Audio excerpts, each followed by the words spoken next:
mémorial du linge et on a vu plusieurs choses dans les tranchées allemandes. On a juste vu les tranchées allemandes. Et on a vu plusieurs choses qu'on devait trouver et voilà. Dans le petit livre? Dans le petit livre, oui. Et ici, c'est passé quoi?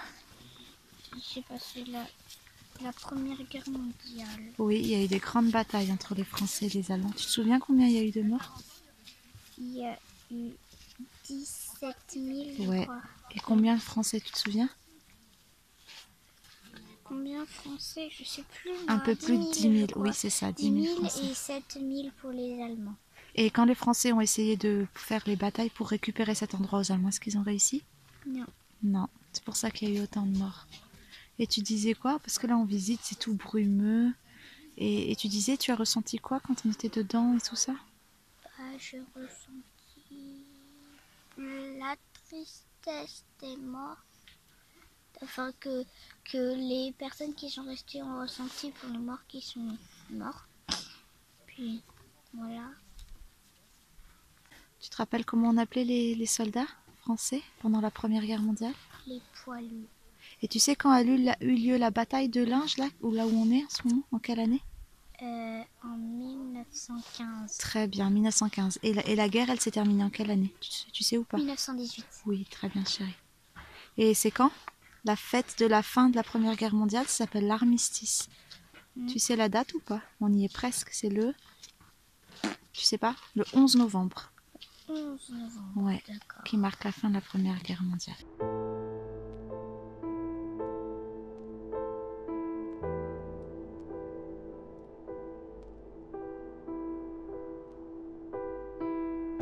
Viens voir les champs de bataille abandonnés.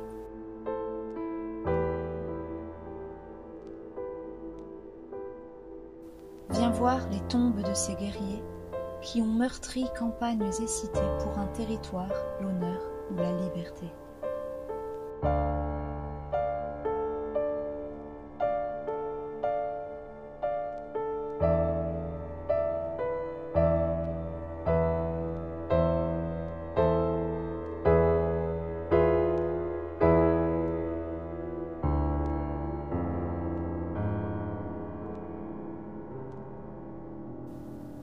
A-t-on appris de leurs erreurs? N'a-t-on pas dit plus jamais?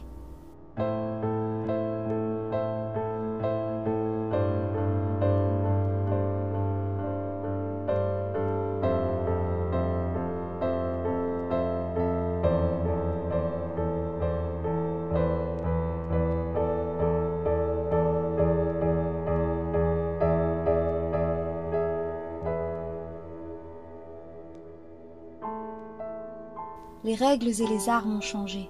Oui, mais la paix, elle, se terre encore. Elle a peur.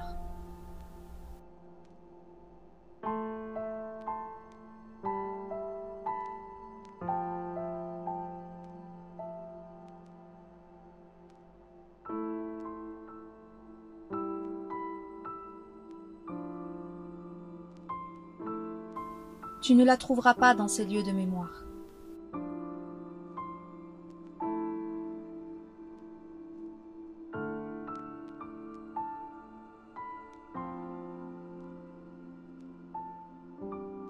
Quelque chose te prendra à la gorge, t'empêchera de respirer.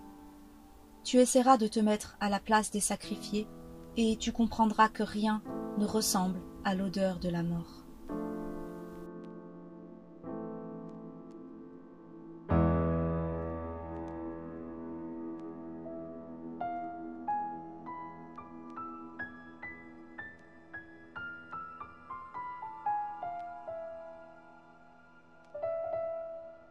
Tu tenteras d'imaginer la pluie, le bruit, les rats et la trouille, la rage de survivre, les corps qui explosent, la faim qui troue le ventre, le froid qui gèle l'âme, le manque et l'absence. Mais tu échoueras. La guerre, c'est pas la grande vadrouille.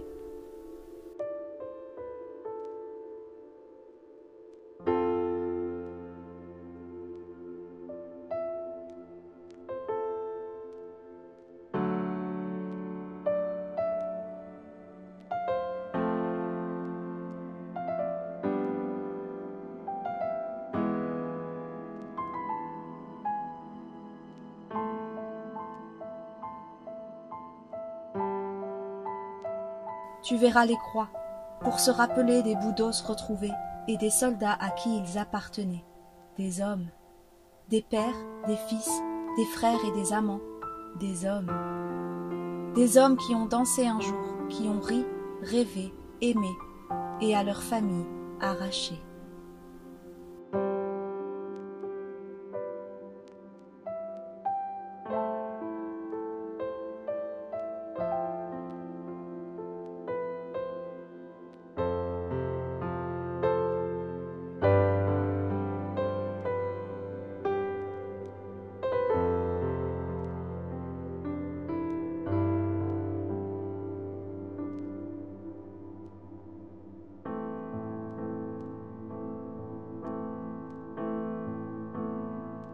Non, tu ne trouveras pas la paix là-bas, mais tu te souviendras de la chance que tu as, et tu chériras un peu plus la vie. N'oublie jamais, la paix a un prix.